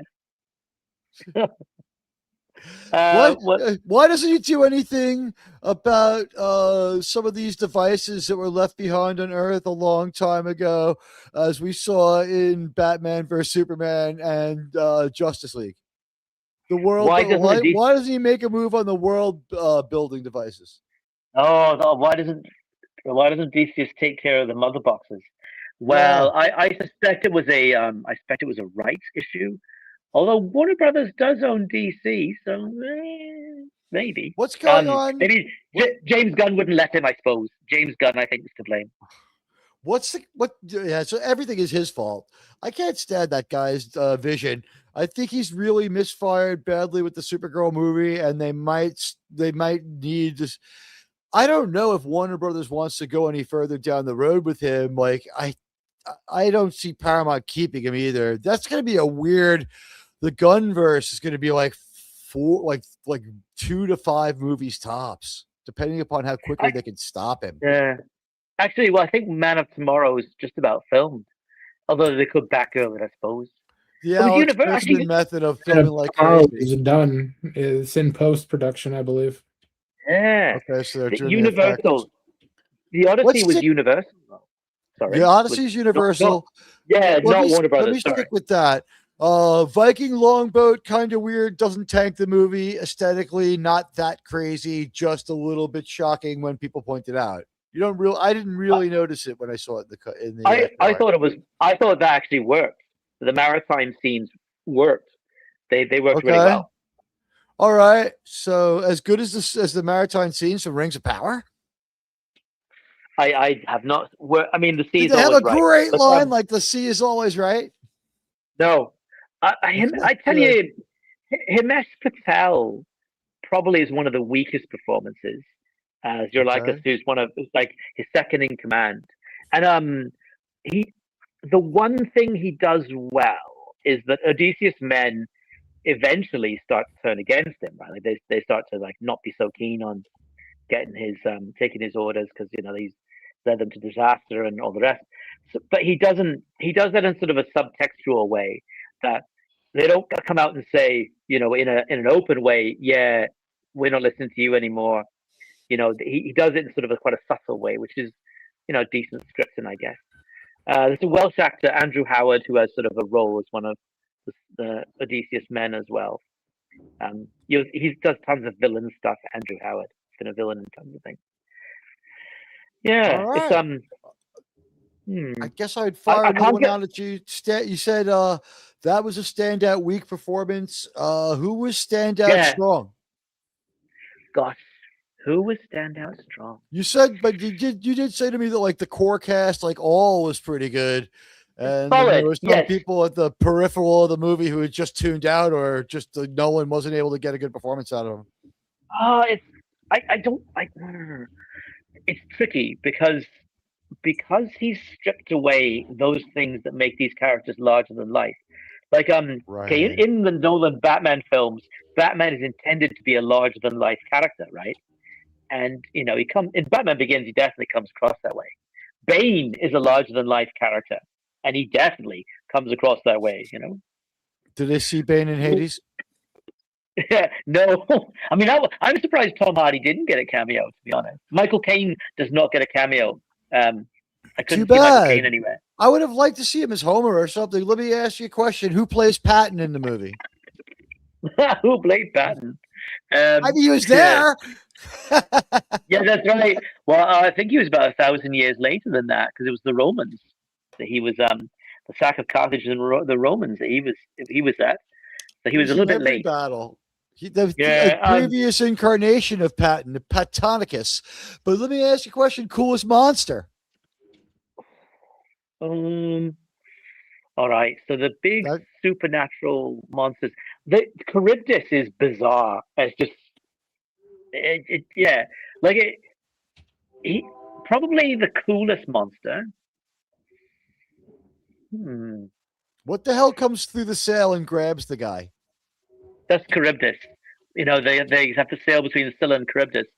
And Odysseus is given a choice. He says, "Well, if you go towards the cliffs, you will only lose 6 men.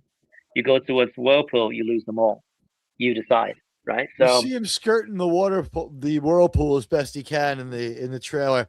That was kind of cool looking, and yet somehow underwhelming. But I mean, I did see it on a regular screen. I think I liked the Hades sequence because it's not a huge landscape.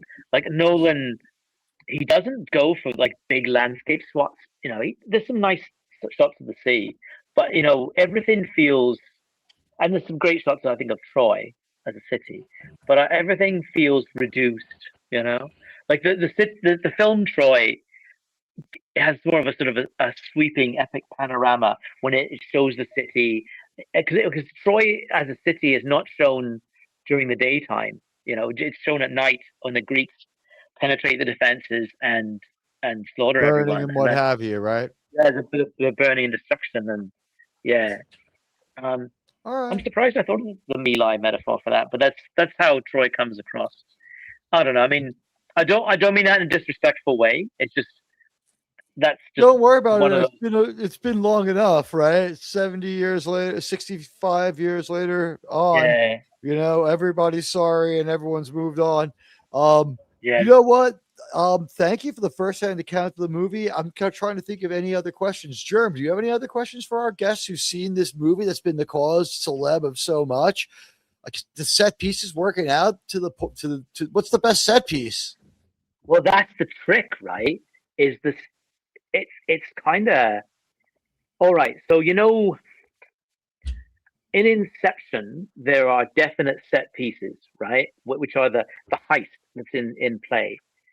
So, in terms of set pieces in this film, it kind of that's what I mean when I say it's an anti-epic, because epics have great the charge that will hear him, right? You've got this amazing. Set piece, you got the orc army smashing the city, and you got the great speech of theater. There's nothing like that, right? The only set piece would be the fall of Troy itself, really, and maybe as a set piece, the fight against the suitors, but that's done. Really, that's the end of the story. Cool. Yeah, but it's quite an extended fight. It's kind of almost it's like John Wick with a bow, but oh yeah, funny. That's fun. Yeah. Now I'm picturing Matt Damon putting the second arrow into everybody because John Wick always double taps. No, not quite. But he the last for the final fight it's quite extended and pretty brutal because he has to kill the right number of suitors so the rest will just give up. And it's plus he's making stew that night. Yeah, well, yeah. Suitor stew. All right. Wow. I'd just add, say out of 10, what rating would you give this? Well, that is really great question, Germ, and a really, really difficult one because I honestly don't know. Like, Wow. and why I don't know is because there's appreciation of the craft that went into this film, and then there's my own enjoyment. Like our mutual friend J-Man has his space system, story pacing. Oh God, what's A? Story Action. pacing. Maybe action. Then characters and enjoyment. Oh, can't remember. Artistry. Story pacing, artistry, characters, and enjoyment. So if I use J-Man's system, J-Man's great. Subscribe to J-Man. And Admiral Teague too, and Germ, and everyone else. I love the J-Man. The J-Man's great. I'm on with him tomorrow talking about Fantastic Four. J-Man's, Fantastic Four 243, best Fantastic Four ever. So story-wise, 2 out of 2. Pacing-wise, oh man, it was never boring, but it was very drawn out. Go 1 to 5. What would you say with pacing? So make it clear. Oh God, pacing. Sure. Well, J-Man system's out of 2, right? So you get a final out of 10. Expand it to out of 5, or people won't comprehend it. I'm gonna out of 5. I'm gonna say 3, but it's deliberate. Like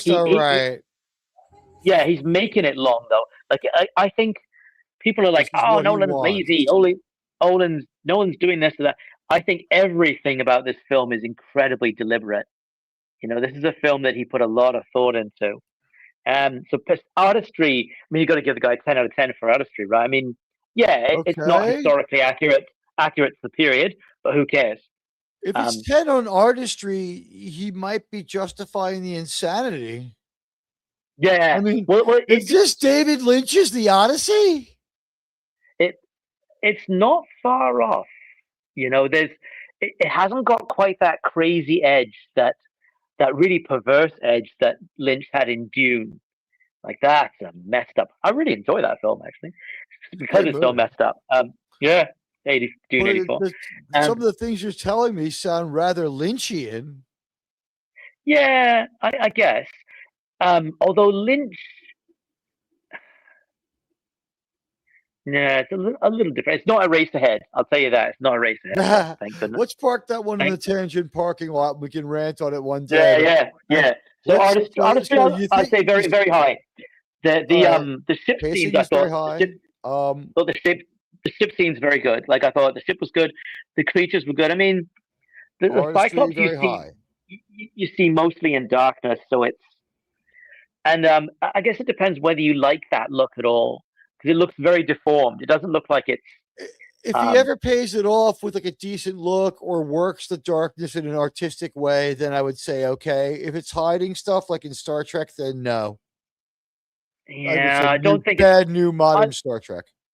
Yeah, I don't think it's hiding stuff. I think it. I mean, definitely when you don't see it at first because it's just attacking people from the dark, then it's quite frightening. But then it just goes to sleep. It's a bit bizarre. I mean, it comes across as a giant who would be at home on the short bus.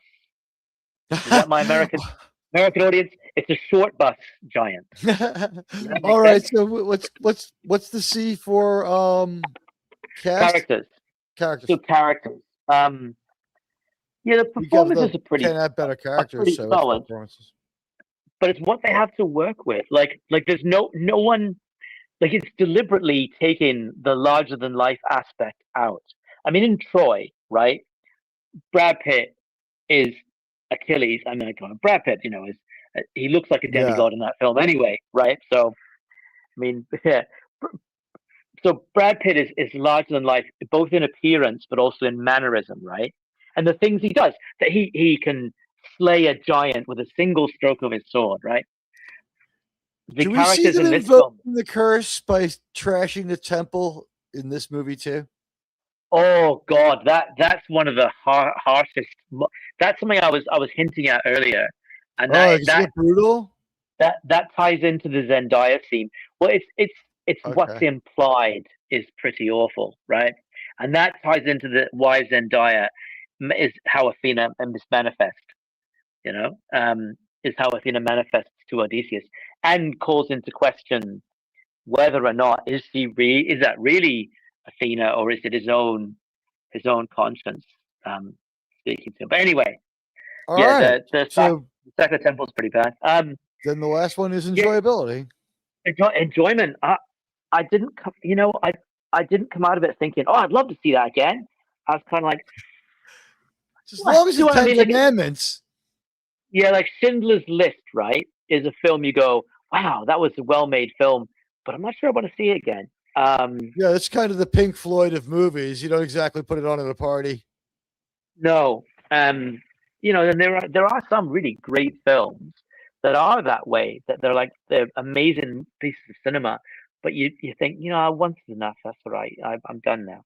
And I don't know if I could sit through it again anytime soon. It would take a while. So I honestly don't know what score I give it. It would be, it's got to be at least an 8 because it's just so well made. And there's moments where you see some of the moral complexity and you're like, oh, okay, I get what they're doing there. And it's got some good Nolanisms. The score is really eerie, right? It's really haunting. Okay. And that's how I felt coming out. That would be the word I felt coming out of the cinema. I felt haunted by that film. All right. You know. Well, thank you. And we got to end it here so we can end our show and tell everybody that I will be back on Saturday at 9:35 with The Man Trap, RRTNZ. We've made it to the original series of Star Trek. Oh, very nice. You've boldly gone.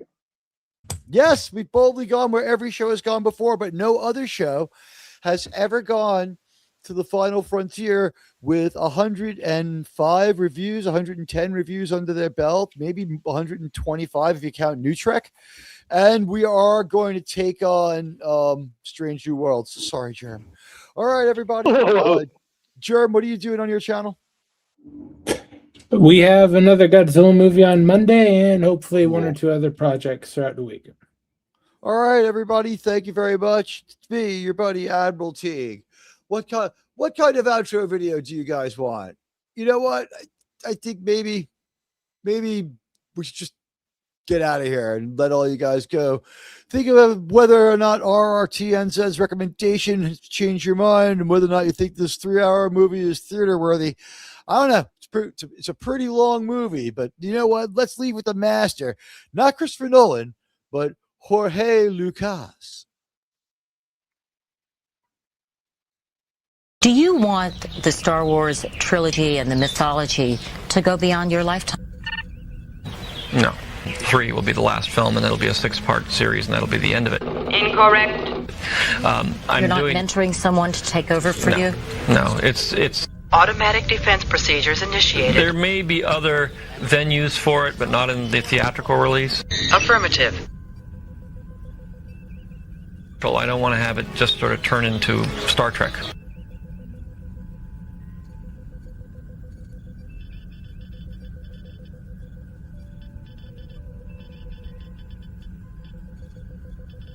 I don't want to have it just sort of turn into Star Trek.